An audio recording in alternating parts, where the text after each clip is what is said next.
نهاية رحلة زيزو مع نادي الزمالك بشكل رسمي بنهاية مباريات القلعة البيضاء في الموسم الحالي، الكل مستني موعد الإعلان الرسمي لانتقال زيزو للنادي الأهلي، وهو النادي الأقرب لضم جناح نادي الزمالك بشكل مجاني. واللي عرفناه إنه بعد تحديد مباراة نهائي كاس مصر بين الزمالك وبيراميدز يوم 20 مايو كده موسم الزمالك المحلي هينتهي رسميا يوم 1 يونيو، وبالتالي يقدر النادي الأهلي يعلن ضم زيزو بدءا من يوم 2 يونيو، وهو أول يوم في فتح القيد للموسم الجديد. ومن المتوقع ان النادي الاهلي ما ينتظرش كتير في اعلان الصفقه دي، خاصه ان الفريق هيكون بدا الاستعداد لخوض كاس العالم للانديه، وضربه البدايه هتكون ضد انتر ميامي الامريكي في افتتاح البطوله. تفتكروا بقى زيزو هيقدر يكرر ارقامه ونجاحاته مع الزمالك بعد اتمام انتقاله للنادي الاهلي؟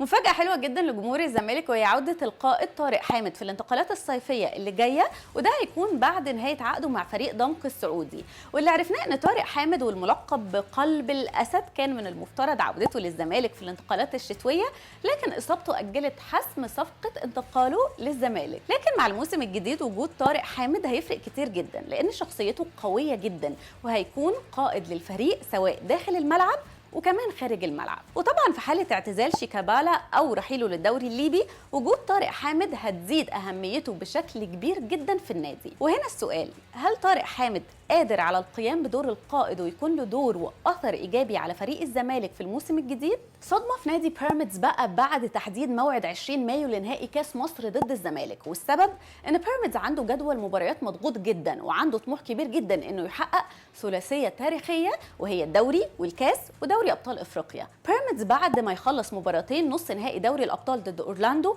عنده زحمه ماتشات، لكن اصعب فتره هتكون بدايه من يوم 13 مايو لما يلاعب الزمالك في الدوري، وبعد كده يوم 17 هيواجه بتروجيت في الدوري، وبعدين الزمالك تاني يوم 20 في نهائي الكاس.